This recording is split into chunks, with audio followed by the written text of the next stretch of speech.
Hello, ladies and gentlemen, and welcome back to a brand new episode of Not Another Whiskey Podcast. I am your host, Nicholas Polacki, joined as always by my partner in crime, Mr. Mitch Bouchard. Whoop, whoop, whoop. Hello, Mitch, everyone. What is going on, Nicholas? Mitch? Good, man. How's It's actually things in Speyside? Speyside is pretty warm today. Actually, I was Really? out sunning my buns this morning. Yeah, man. It was weird because it was saying like 12 degrees, but when I went out there, it definitely wasn't 12 degrees. I reckon it was more about 17, so it's perfect. Just lying about on the lounger, drinking some whiskey as you do in Speyside, you know.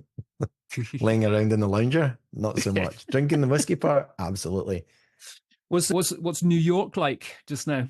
Hot and about to get much hotter. We've had a little heat dome coming in, which was probably your nickname at high school with that head. A heat dome? What the fuck is a heat dome? Is that the same as a heat wave? No, it's like a little bubble that comes in and pops, apparently. Mate, I don't do the weather. I just read it, right? So, but basically we're getting up to like 95, 96 degrees this week, which is pretty hot for June. And that's usually held for end of July into August. Sometimes we get some weather up in the hundreds, but that is wild for the middle of June. Can you send some of that over here? Because it's been shite. The summer hasn't started yet over here. Well, because it's the middle of June. You got to wait till July 23rd at 5 p.m. and then you get your Scottish summer for 2 hours, right? It's planned for a Thursday this year. Indeed. Outside of that, what have you been up to? Like, we've just, like, this is a double record for us. So we just came off a record with Chip Tate and double Saturday recording. Double whammy, mate. We're just too busy to record any other times. We've got to do it at the weekend. Yeah, dude, it's been fucking crazy busy. I was just looking, our last sort of catch-up episode was, I think it was like mid or towards the end of May. So yeah, I've been doing quite a bit. I went to Norway for a little whiskey tasting, which was really cool. So shout out to Mark from Karen Fishing. Norway? Yeah, well, no, he's actually Mark from Norway. So, interestingly enough, Mark is actually South African, Okay. married a Norwegian, and he was always big into like fly fishing. So he's got his own company now doing fly fishing groups. And they've got this amazing spot just down the road from me and Karen Fishing Beat. So I've been going down there and doing whiskey tastings for him. And then I turned around to him during one of the tastings and said, oh, you know, you should get me over to Norway, just as a kind of joke. And he went, yeah, why not? So it was for their 25th year anniversary. So we only tasted 25-year-old whiskies. And you should see this spot. I mean, I put it on my Instagram stories. It was unbelievable. It's like way up there in Norway. So the nearest town is Floro. You know, it's pretty much didn't get dark the whole time I was there. Yeah. But unbelievable. First time I've really spent a lot of time in Norway, and really kind of reminded me of the west coast of Scotland.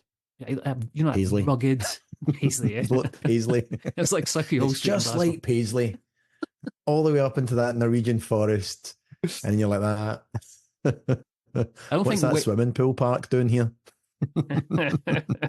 Yeah, but like fucking super cool, man. Have you done Norway before? I have. I have done. I love it. I think what really makes Norway so special, I think the people are incredible.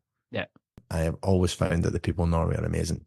Just really cool, really just a good group of folks. And their food scene's not my cup of tea, but their beer scene definitely is. They like to drink. The beer's so expensive though, dude. I know. It's extortionate. Okay, half pint of beer. Guess how much? Do you want me to really guess accurately, or do you want me to like be like, oh, and then you can surprise me? Like, so let's get a half pint of beer, £2.50. How much was your half pint of lager? £2.50. Sharp. £9. £9. Yeah, that's £9 for a half pint. I was like, what? Yeah. Are you having a giraffe? Just like Paisley. I'm only joking. It doesn't cost you £9 for a half pint in Paisley. It costs you a whole lot more than that. First and foremost, you need to drink in Paisley. So yeah, but would they actually serve you a half pint in Paisley? Aye, probably. If we have over your head. If we have anyone listening that's from Paisley, we apologise for Nicholas's slander there. Excuse me. I'm only saying that because I'm 3,000 miles away. Persona non grata in Paisley these days. But yeah, Norway was cool, man. It was like an in and out trip. So left on, I think it was a Sunday, came back on the Tuesday. And then I've just not long finished a big trip with a group from Mexico. So it was quite interesting because all these guys were very much involved in football. Let's not talk about football in this episode because we're literally just on the back of our horrendous defeat from Germany. But yeah, man, it was really cool. I was up in Speyside with them. We did McAllen. We went down to Edinburgh, did Holyrood. We had a really nice little spot in the Johnny Walker bar overlooking the castle, having a good few drinks there. What else did we do? Oh yeah, we walked up Arthur's Seat, so we did a fucking shit ton with them. That was kind of crazy. And then the last thing I've been up to, which I can't really talk about, but I'm gonna give you a little taster of it, mate. I've been doing a secret whiskey project with my good friends from Kinging It, so Craig and Amy. We were down there looking at our little secret project and doing some stuff with that down in Edinburgh recently. When can you tell us more? Yeah, I mean, they're going to drop it on their channel probably to be honest, I think it's going to be exactly the same day as we drop this. So yeah, we went down and we've got hold of a whiskey, we've got hold of a cask, and we were recasking it down there. So yeah, it's getting a little bit of a turbocharge in some sherry octaves. I know we're recording this the day after that Germany thumped us 5-1, but this doesn't go out until the Sunday, where hopefully we'll have beaten Switzerland in the middle of the week, and Sunday at 3:00 my time we'll be playing Hungary. So hopefully we'll have course corrected. I really hope I'm wrong here, but I don't think we're going to do anything in the Euros. I don't think we're going to win a game after last night. I mean, last night was fucking shite. We fell apart within call 10 it what minutes. It was. It was horrendous. Well, I don't think we put the right team out in the field to begin with, but more importantly, we fell apart because we didn't have the right team out. So within 10 minutes, it just looked like we weren't functioning properly. But on top of that, Germany were incredible. So credit where credit's due. The problem that we've got is the amount of goals that we let in. And usually when it comes down to this kind of short league table games, this is where goal difference really makes a difference. And I said we weren't going to talk about the football, though. I know. Right, moving along. Back to whiskey news. What have you been up to, mate? What's been happening in your world? Honestly, well, I did go and watch the game. I'm going to move away from the actual football side of it, but I was really lucky. The chap who owns our distillery in Japan was over, and he had a bit of he wasn't supposed to be in New York, but he had planes, trains, and automobiles happening to him. It was like a nightmare for him to get out from Japan. He was supposed to be flying into Miami, got diverted to Texas, then was supposed to convert from Texas back into Miami, and the plane that he got on had a bird in the engine, and they couldn't get the bird out of the engine, so they then got off it, and he was just like, I'm not going to Miami. So he called me and he was like, can I come to New York and hang out? And I was like, absolutely. So we went out, and I put it this way, by 8:00 at night, I was asleep in my sofa. Really? Didn't even make it to bed. Yeah, I woke up at midnight and was like, oh, better throw myself in the scratcher. Yeah, he must have loved you for that, eh? Oh, delighted. I mean, it was, piper doing. At least managed, smart enough, like, don't get me wrong, I got home safe and sound, but just, I can't handle the booze the way I used to. Like, now I can have like 2 or 3 drinks and I'm fit, and then I'm done. But the minute I have like 4 or 5, I'm just like, I need to go to bed and sleep this off. But dude, here's the thing, right? I mean, we used to drink so much, so often. And I know we both don't do that now. It's getting out of that training almost of drinking, right? I was telling that story last night about you and me drinking all day in Santa Monica, and then at 2 a.m. going to Harvell's Jazz Club and ordering a bottle of whiskey and finishing a bottle of Glenfiddich 15 between us, and then walking out straight-laced and got in an Uber and went home, but we weren't like falling over ourselves. That was incredible. Mental. For all the wrong reasons. Anyway, back to overindulging. Please drink responsibly. Brought to you by our sponsor. The Portman Group. Exactly. Right, mate. Well, let's have a look at the news, because there's been quite a bit happening. I'm trying to work my way through some of these whiskies that have been sent as well. So I'm having a wee dram, because for me it's Saturday afternoon. Well, my good friend Alan Winchester, who listens to the show and has been on the show before, great guy. If you haven't listened to the Alan Winchester episode, go listen to it. He's such a fountain of knowledge when it comes to whiskey history. and distilling as well, 50 years at Glenlivet. He kindly dropped off a wee dram of the Cabric blend to me. And I've literally just cracked it just now. So, Alan's in charge of the Cabric distillery, which is just outside of Dufftown. It's this new community distillery that's going to be opening very soon. So yeah, for the first time, I'm actually having a wee dram of that, and it's so light, it's so delicate. What is it? Walk me through it. Is it a blend or is it a single malt? Or it's a blend, yeah, because they haven't even fired up the stills yet at the distillery. So very creamy, smooth, a lot of big vanilla punch coming through. I've got a load of samples that have been sent to me. So what I'm going to do is split some of them up and fire them over to you. And let's do a show on just talking about all the whiskies that we've been sent by all the kind people out there. Since you don't get any, dry your eyes. I do. Can I just explain one thing to everyone listening though? Yeah. Nicholas is fucking terrible about replying to emails when they come through to us. So a whiskey company will say, "We've got this new whiskey coming out. Would you like a sample?" I say, "Yes, please. Here's my address." Nicholas, what you should say crickets. Is, "Yes, please. Crickets. Here are our addresses." I'm not your fucking PA. You can reply. Look, if you're not my PA, stop dressing like it. Nice. So, Alan, thank you so much for dropping off your wee Cabric blend here. Absolutely superb. Thanks, to try Alan. That. Yeah. You don't live around the corner. But what we should do is next time you're over, mate, go out for dinner with Alan. Like, good lad, really good lad. I would love that. Let's have a look, delve into some of the things that have been going on in the news. We pulled a few things up here, and one of the stories that I wanted to highlight. It's kind of whiskey news, but it's not really whiskey news. This is my good friend Alistair Day, who owns the Rassay distillery, and he posted this up, and I found this quite interesting. So basically it's a story about Rassay getting its first social housing in more than 10 years. This is on the BBC, and it's basically about how the 1.3 million pounds has been invested in this housing for people living on the island, so they can actually afford to live there. And, what was interesting for me is interviews this lady called Fiona McClellan, who's 28 years old, and she basically had been living in a caravan the whole time. She couldn't live off the island because getting to her house wasn't something that she could do. She had shifts that started at 7 a.m. First ferry isn't until 8:25 to Rassay, so she couldn't stay on Skye or on the mainland. It just didn't make sense. So this is something it's a real kind of issue now that I'm seeing in Scotland, and in particular on the islands of Scotland. We have a lot of whiskey islands, let's call them, on Scotland that have a lot of distilleries, need to employ people there to work at these distilleries, at the restaurants, at the hotels as well. And they've got nowhere to live. I think, to highlight an island that's very obvious would be Islay. We're going to have 12 distilleries on there soon, and there basically is no houses for people. It's very, very tough for anyone to get a house over there. So it's great to see the government actually investing in these affordable houses for people and supporting the people that are working within these communities. 100%. And Mitch is also going into copper cairn caravan business. If people want to pick up a caravan, you could actually, Mitch, I would buy a copper cairn caravan because I imagine it'd be kitted out with a brilliant little whiskey nook. Yeah, man.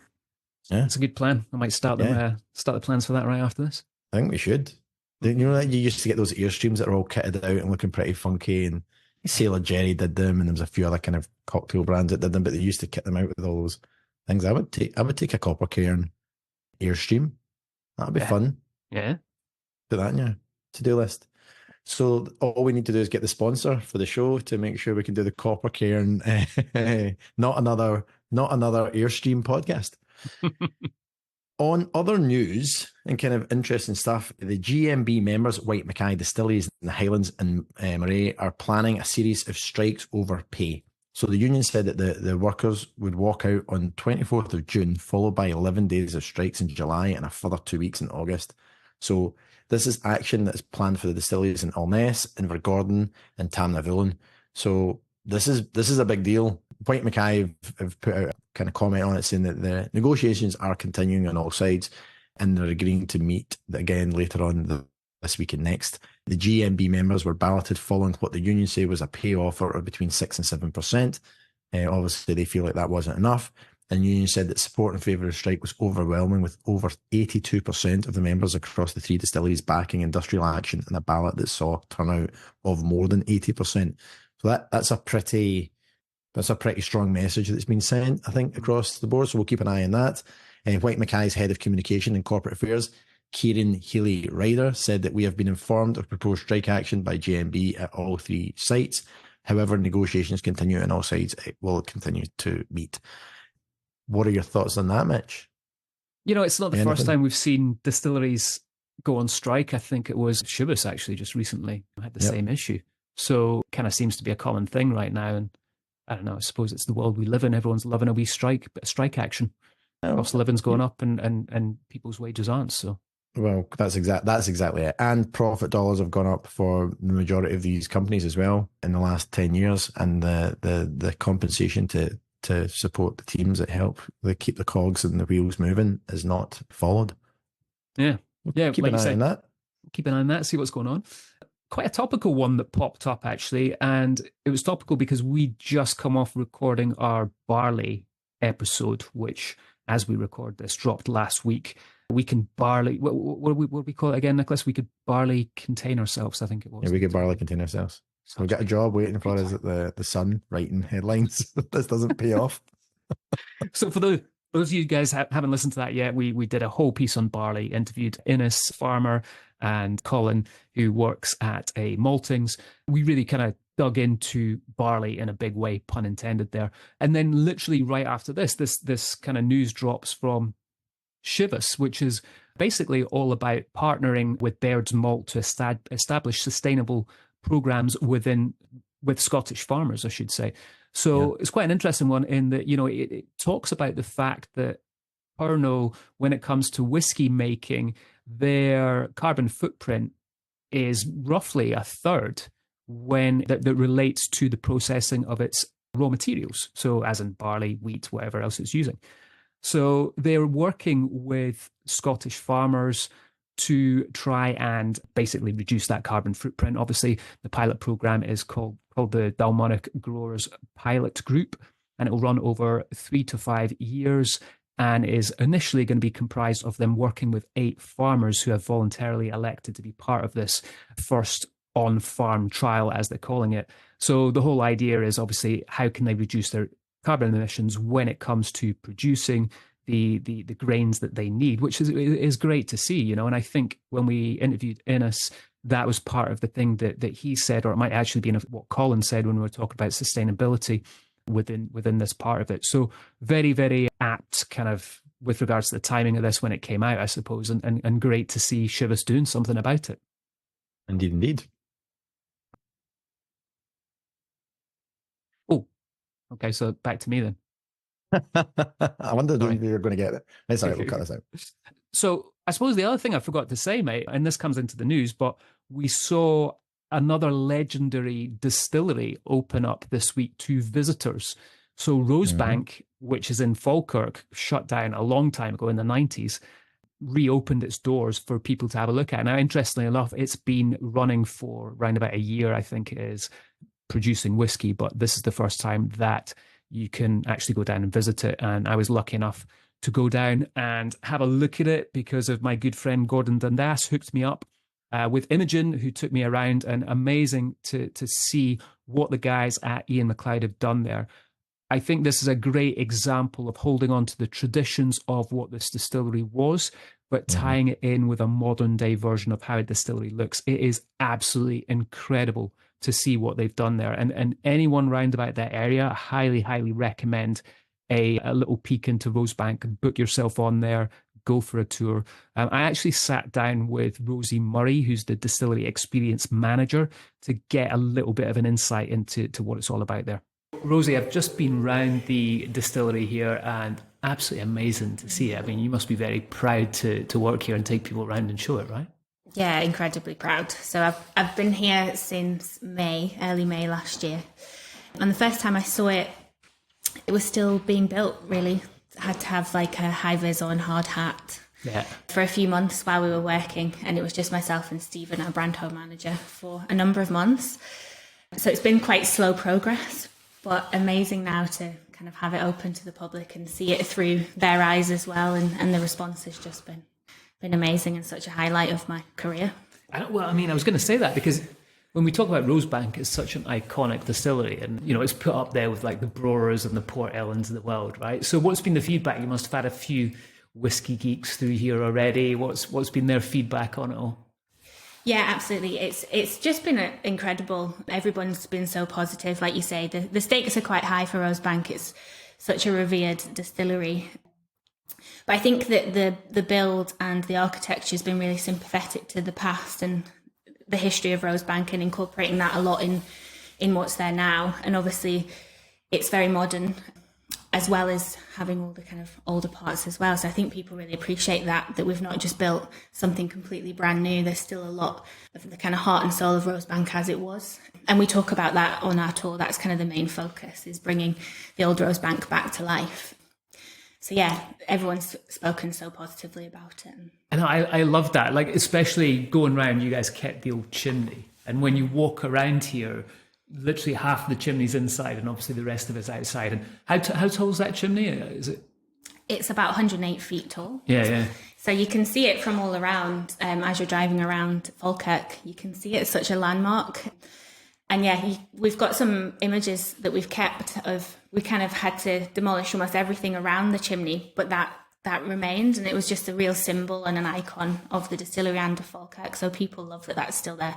Some of the locals actually give it a hug when they go past. Is that right? Yeah.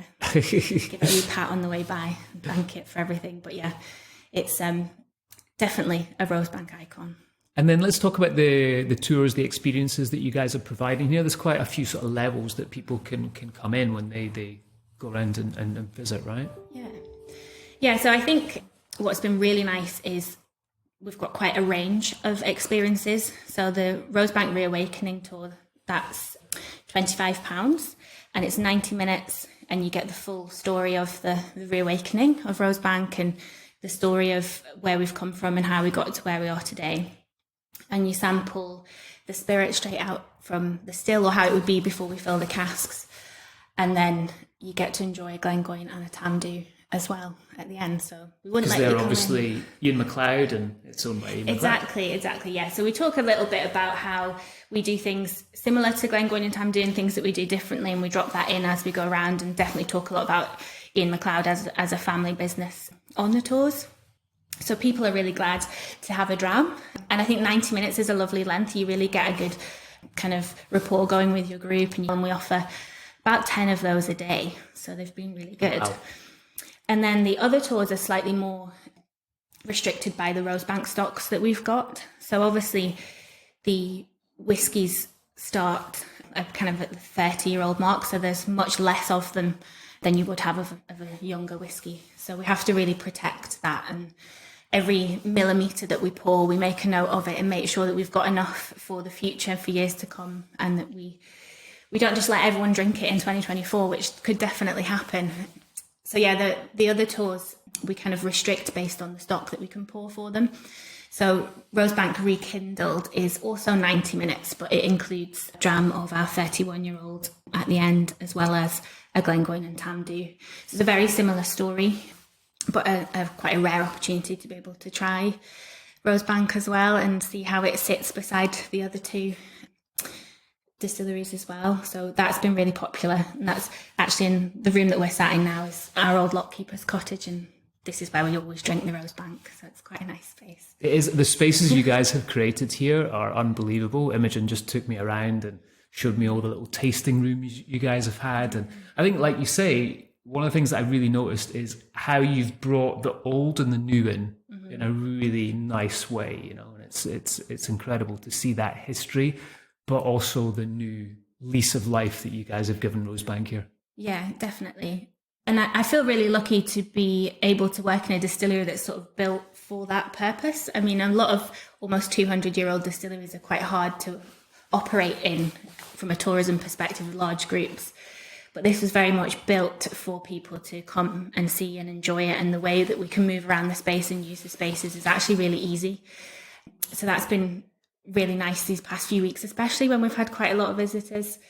And yeah, a lot of the rooms, we've got some upstairs which are for our kind of higher end tour, the Rosebank Revered, which is like a 3-hour, very Rosebank focused on the kind of older products, and you get a whole flight of Rosebank at the end as well. So yeah, it feels really special. And I think about 10% of the visitors come and get to try the old Rosebank stocks, and that's kind of what we limit it at. And hopefully in the next sort of 8 to 10 years, we'll have more to share with them. But the new make's going down really well. Everyone's enjoying it. Fantastic. Well, Rosie, thank you so much for your time. Thank you guys for showing me around today as well. It's fascinating to see. Yeah, glad you enjoyed it. Can't wait to share it with more people. Thank you. Mitch, that was amazing. Really great to hear what's going on there at Rosebank. I think Lenny and the team should be delighted with that outcome. It sounds amazing. I can't wait to go over next time I'm in town, go see that distillery. Yeah, mate. And you know, like, just I get really excited when new distilleries open up, and to go and see one that is up there in that sort of legendary status, to see it reopen again and see how nice a job they've done of it. And it's not just what they've done that everyone sees, but their private spaces that I got shown as well were unbelievable. Looks really cool. But yeah, I mean, you know, the last bit of news is it relates to you, mate. Look at you going out there and fucking chatting to Esquire, eh? You big swinging dick, you. Well played. Actually, they came to me, and I'm delighted that they did. So Jonah Flicker, who is arguably one of my favourite writers for Esquire and multiple other publications, he'd been taken out to Japan. So I'm guessing that Nika had flown him out, because he sat down with Hiromi Ozaki, which is the chief blender at Nika.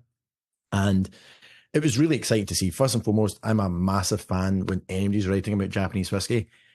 And then he came to me with a request, which was basically, which I've started to see quite a bit of, the big boys in Japan, Suntory and Nika specifically, trying to create a narrative around rules and regulations of Japanese whiskey and what that means moving forward. And being quite frank, Mitch, I'm having none of it. And I'm going to get more vocal with this. And I don't really care, because these big boys need to start being a little bit more candid about what they're up to and why they do what they do. At least in this article, what I was delighted to read about is that the rules and regulation around Japanese whiskey, what they're really talking about is the rules and regulations around single malt whiskies being produced in Japan, having the classification as Japanese whiskey. Okay. Now, as you know, a lot of world blending goes on in Japan. It is the backbone of Suntory's billion-dollar fortune. It still makes up about 50% of what Nika sell in the United States currently. So distillate being made in other countries, predominantly Scotland, being brought into Japan, continuing its maturation journey in Japan, and then being blended in with Japanese distillate that is exclusively distilled and matured in Japan, right? That is making up some of the biggest Japanese brands out there. Like Nika from the barrel is a world blend, okay? For me at Shibui, we've always championed world whiskey and world blends and called them that from inception, if that's what we're making. When we make a single malt, we call it single malt. When we make a rice whiskey, we call it a single grain distillate and a single grain whiskey from Okinawa. And transparency has always been key. And the reason for it was because we didn't see that in the space. After Shibui launched, some rules and regulations came out. And I took umbrage a little bit on a couple of things. First and foremost, and you'll read this if you read the article, which is a well-written article. I think they gave a little bit more kudos to the big boys about transparency than needs be. I think only now you're starting to see transparency. And the biggest issue that I had specifically with the rules and regulations are twofold. First and foremost, the rules are written, at least in part, by the head of Suntory, right? So that's like you would never have rules and regulations being implemented around Scotch whiskey where Glenfiddich or Glenlivet sit down and write that regulation. And then it allowed them to say that we're the only ones compliant because they wrote wording that allowed them to say that. And I'm like, well, wait a minute. That's fine. But are you going to tell people that for the last 60 years they've been drinking world whiskey from your brands and you weren't telling them that? So you can't have it both ways. You can't put comments out like that and write rules and regulations like that. And the other part that really kind of grinds my gears is that under these regulations, malted grain must be used, right? Now that specifically does two things. It stops the conversation around rice whiskey because rice doesn't need to be malted. It uses koji for the saccharification process, which again, like we've talked about, is about generating the enzymes that convert, get those starches into sugars that you can create alcohol with. And rice doesn't need that. So because rice doesn't need to be malted and can't be malted, to put malted grain in there does two things for me. First and foremost, all the malted barley that's used to make malt whiskey by Suntory and by Nikka does not come from Japan. It is malted and brought in from predominantly Scotland or Australia and other parts of Europe. It is not Japanese grain. So in order to say that this is the defining feature of a Japanese whiskey, you must rely on a different continent to give you your number one ingredient, and that process has got nothing to do with Japan. That basically feels completely disingenuous to me. And it feels to me like what's trying to happen here is that the conversation is around a narrative and the rules are being written to protect the people who've got the most to lose. And I'm not just talking about Shibuya here. I'm talking about it stymieing innovation by a lot of the smaller distilleries in Japan that could go from making other rice grain-based alcohols like sake and sochu into other things. Now, sochu as well tends to predominantly be made using sweet potato. So there are different starches and different things, vegetables that are used to make different alcohols in Japan. But rice is a cereal. It's not a starch in the same way that a potato or a sweet potato is. It is not a vegetable. It is a grain. It is a cereal. And that's the defining thing of whiskey. So cereal, distilled, and matured in oak, those are the three things. So to say that rice cannot be a part of that, to me, feels like complete fucking nonsense. And I'm going to get more and more vocal about it. And I'm delighted that Esquire quoted me so heavily in it.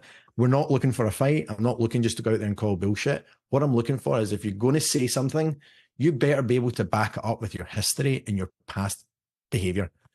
Suntory have released rice whiskies in the past and they were excellent, but they're also typical Suntory, fucking extortionate.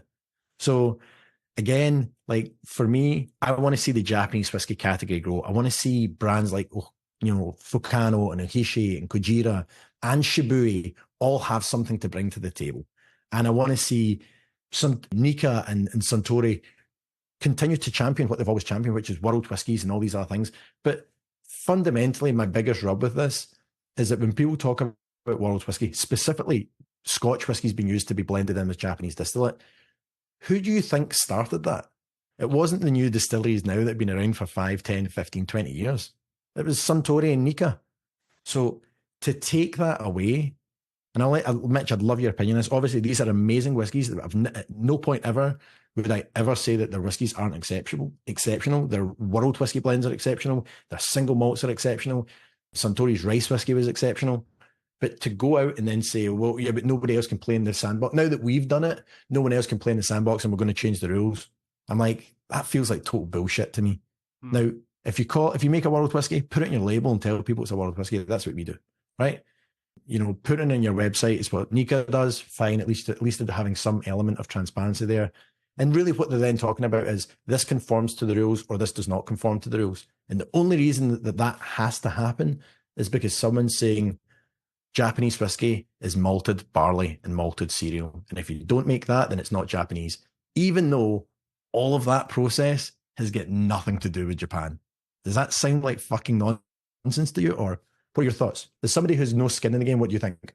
Yeah, no, I think it's really interesting. As soon as I saw all these rules and regulations coming out and dug into who's actually putting it together, I did call a little bit of bullshit on that. And I'm with you. I think it needs to be more of an independent body that sits down, an SWA, if you like, of the Japanese whiskey world. You'll know more than me if that exists. I don't think it does. It doesn't. It probably should do.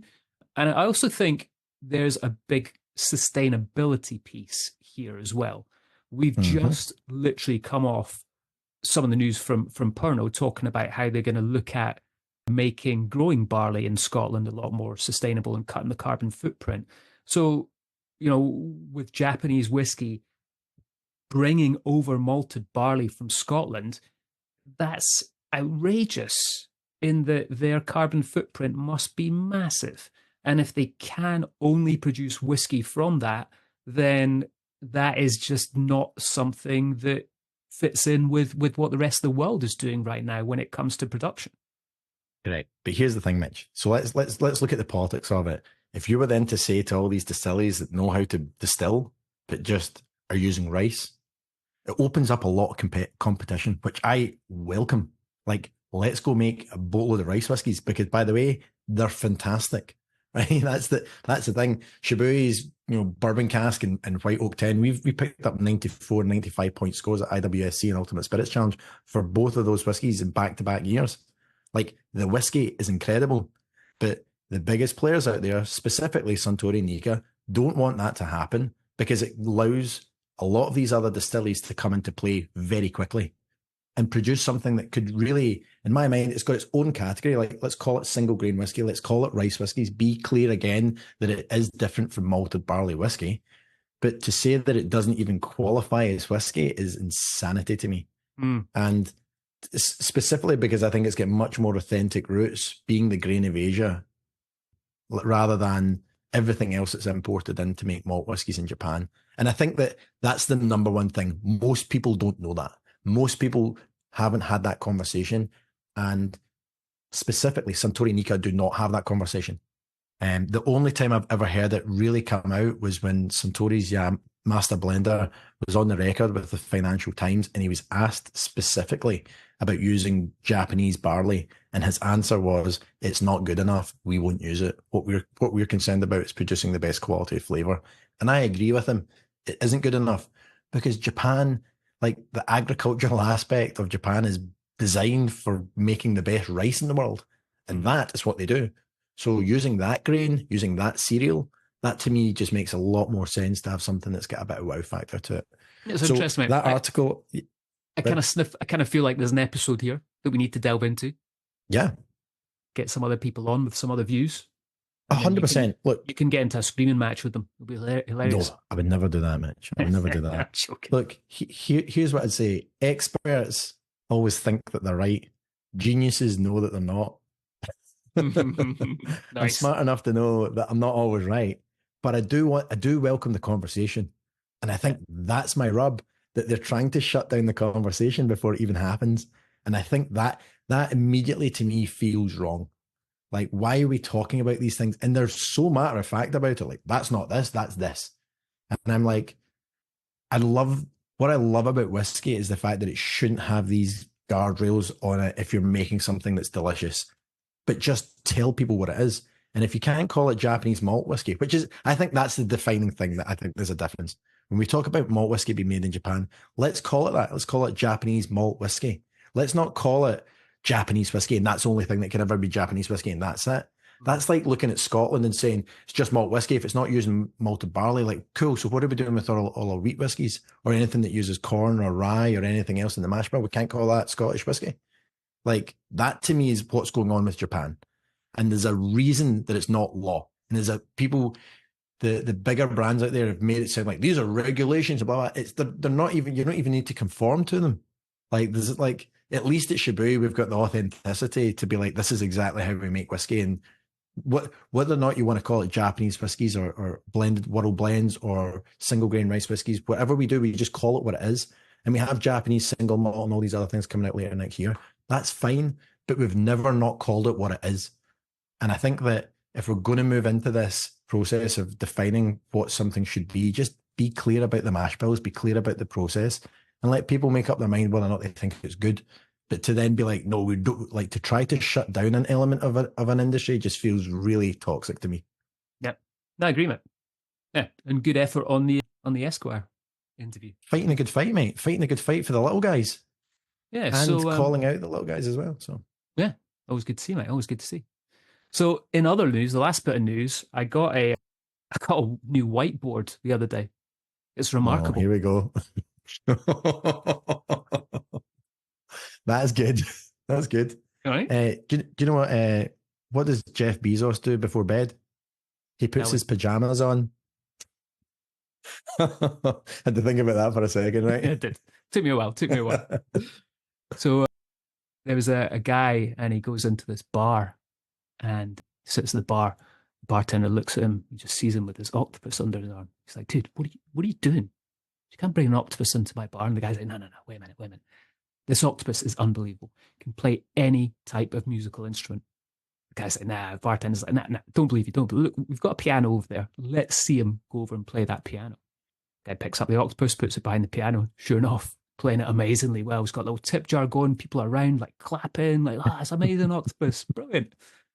Guy brings the octopus back to the bar, and the bartender's like, I still don't believe you. Look, someone left a guitar here last night. Let's see him play the guitar.